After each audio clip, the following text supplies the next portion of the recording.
बिस्मिल्लाहिर्रहमानिर्रहीम अस्सलाम वालेकुम रब्बि ज़िदनी इल्मा। इंट्रोडक्शन टू बिज़नेस का आज लेक्चर नंबर 12 हम पढ़ेंगे और इम्पॉर्टेंट टॉपिक है हमारा। बिज़नेस की दुनिया में स्वॉट एनालिसिस को बड़ी अहमियत हासिल है।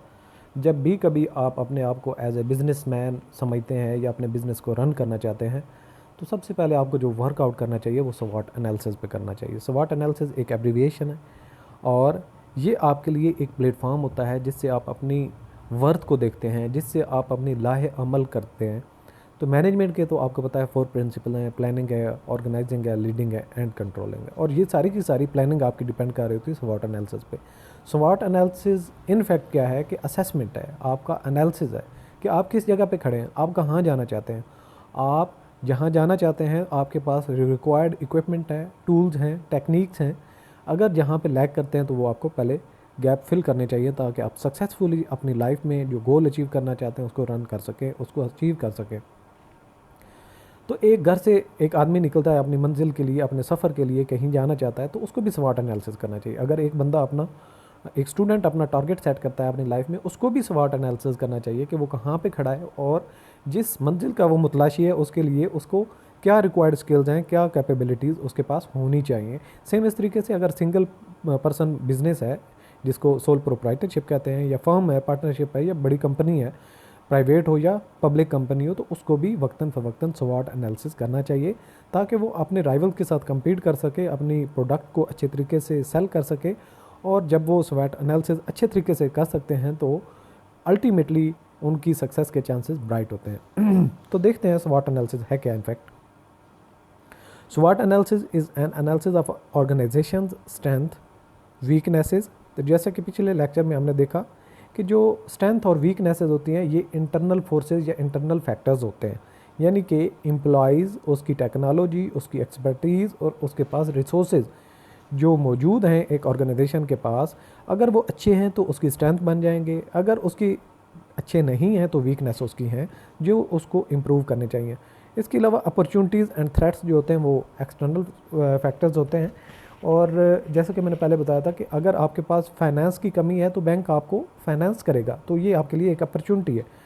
आपके पास मार्केट में बायर्स मौजूद हैं और आप मार्केट टैप करते हैं जहाँ पे आपकी प्रोडक्ट सेल हो सकती है, वो आपके लिए अपॉर्चुनिटी है। तो थ्रेट क्या हो सकती है कि अगर बैंक को आप लोन इन टाइम नहीं दे रहे हैं तो उसको जब आपको पेनल्टी पड़ेगी या आपका बिजनेस बैंकरप्ट हो सकता है, तो ये आपके लिए थ्रेट बन जाता है। जब कस्टमर आपकी प्रोडक्ट को लाइक नहीं करता तो जो दूसरा राइवल है उसकी प्रोडक्ट को वो लाइक कर रहा है, तो वो जो राइवल है वो भी आपके लिए थ्रेट है और आपका कस्टमर भी आपके लिए थ्रेट है जब उसको पता होगा कि ये प्रोडक्ट फ़लाँ क्वालिटी में फ़लाँ जगह पे मैसर है। तो strength and weaknesses are part of internal environment and opportunities and threats are part of external environment. SWOT analysis helps an organization to focus on strength to reduce weaknesses. जब आप अपनी कमज़ोरियों को ख़त्म करते हैं तो वो स्ट्रेंथ में कन्वर्ट हो जाते हैं। To exploit the opportunities and to neutralise threats. तो जो थ्रेट्स हैं उनको इनकाउंटर करने के लिए आपके पास स्ट्रेंथ अपनी होनी चाहिए। तो जैसे कि हमने पहले ही स्ट्रेंथ के बारे में और वीकनेसेस इंटरनल फैक्टर्स हैं, और स्ट्रेंथ आपकी जितनी एक्सपर्टीज़ बढ़ेगी स्ट्रेंथ होगी, और वीकनेसेस जितनी कम होगी उतनी स्ट्रेंथ ज़्यादा बेहतर होगी। और जब आपकी स्ट्रेंथ वीक होगी तो वीकनेसेस इंक्रीज़ हो जाएंगी।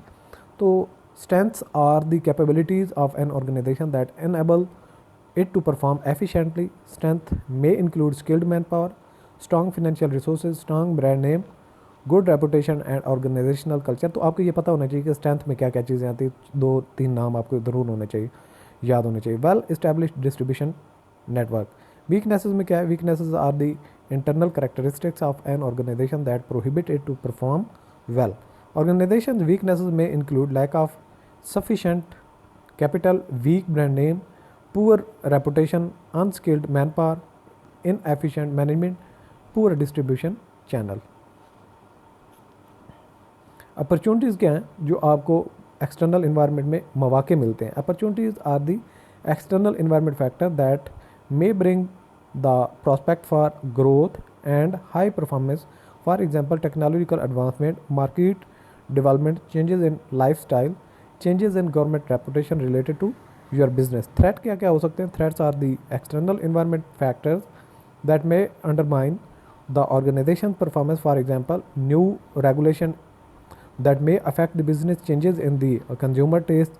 If the organization does not adopt to new development modern technology, it will become a threat for the organization. तो ये था हमारा SWOT एनालिसिस। आप अपने आप पे ऊपर भी SWOT एनालिसिस कर सकते हैं, यानी कि आपके अंदर क्या क्या सलाहियतें मौजूद हैं, कमज़ोर कौन कौन से एरियाज़ हैं, और जो एक्सटर्नल आपका इन्वायरमेंट है उसमें आपके लिए कौन कौन सी अपॉर्चुनिटीज़ हैं और कौन कौन से थ्रेट्स हैं। मुझे इजाज़त दीजिए, खुदा हाफ़िज़।